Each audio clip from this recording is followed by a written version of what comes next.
Football season is here, and Chattanooga Market is celebrating the South's favorite season with Team Spirit Day at the Pavilion this Sunday. Melissa Lale is back for her Friday visit, and she has brought with her John Holler of Bee Creek Farms in Crossville. So good to see you. Good to be here. I feel a little bit traitorous, I should say, because I wore Tennessee orange, but I went to Georgia, so you'll have to take a guess of which team I'm going to be rooting for. There you go. That's a fun day. It is. Spirit Day. It really is. You know, I think we've gotten this little taste of fall, and school has started. Football's starting, I think, this weekend, and all the other sports. So you can wear whatever team jersey from whatever sport you want. I'm laughing at you. I know you are.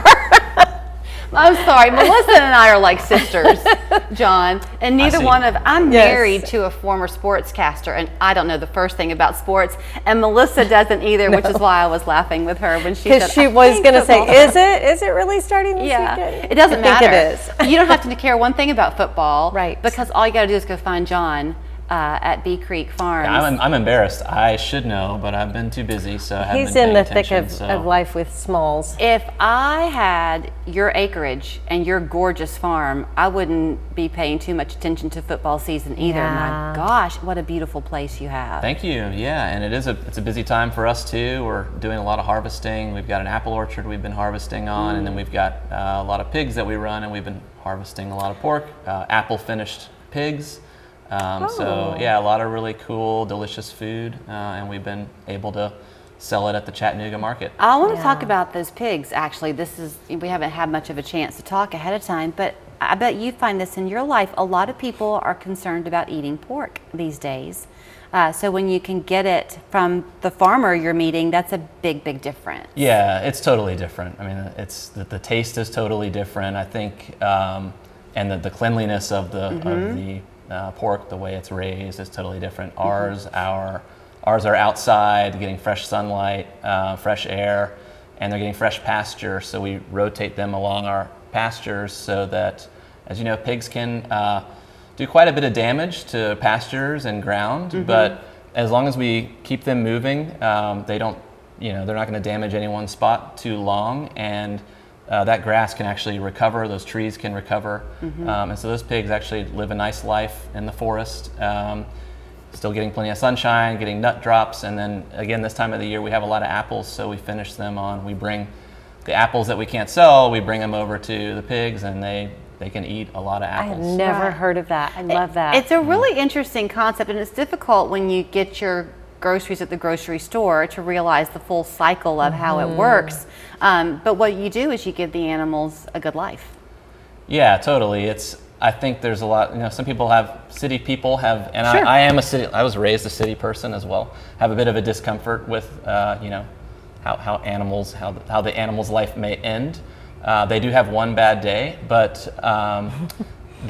that's their destiny, right? If we hadn't brought them onto the farm, those pigs and those cows wouldn't have existed in the first place. Right. So, and I think the important thing is to treat them well and to honor them by giving them a good processing and making sure that you're using as much of that animal as possible. And so we think it's we do honor those animals, and they're delicious. That's like the Native American lessons that we always would learn, how they honored the animal and they used all of it. They didn't want to let anything go to waste. Yeah. Okay, let's turn the table a little bit and talk about those apples.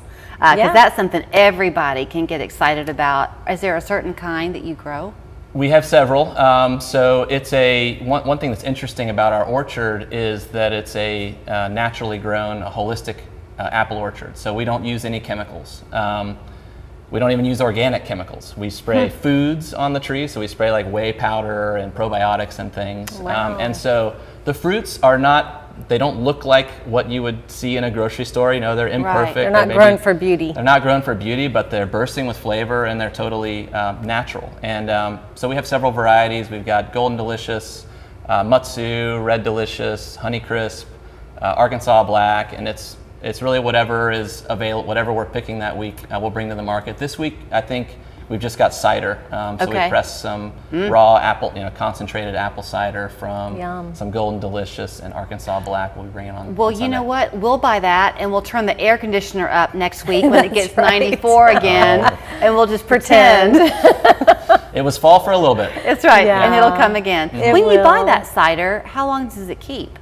This is raw cider, so we would not recommend you keep it long. I mean, it's a living product. So we would recommend you keep it in the refrigerator and drink it within 2 weeks. Okay. And that's you plenty of won't have time. a problem. Yeah. Yeah. That gives you an excuse to have a second glass. Yeah. Don't you love how you get to learn so much? Yes, and John is, they're a fairly new vendor, and so I have gotten to know him a little bit, and it is mind-blowing what we used to be willing to put into our bodies. And of course, working with farmers, I get the benefit of learning a lot about that. And everything he's doing, the saying, you are what you eat, which is 100% true. And he and I have talked about, he has small children, and I think, oh gosh, if I could go back 30 years and feed my kids knowing now what we know, I would do it all different, and I would buy all my meat from him. Yeah, because our children were growing up in the days of realizing that so many meats were injected with hormones. Yep, we were just starting to talk about that. That was ours. Yeah. And Lunchables.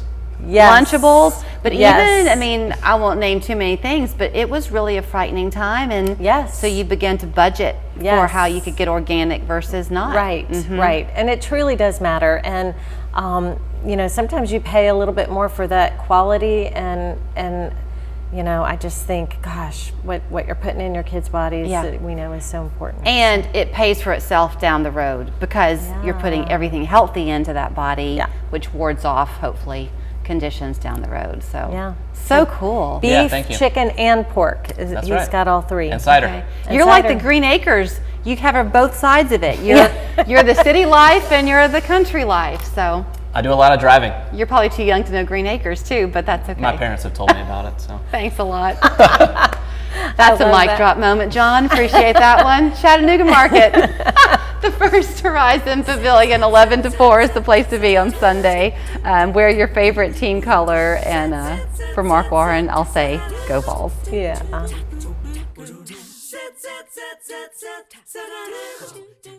Come be a part of our family tree at Martin Boyd Christian Home, a nonprofit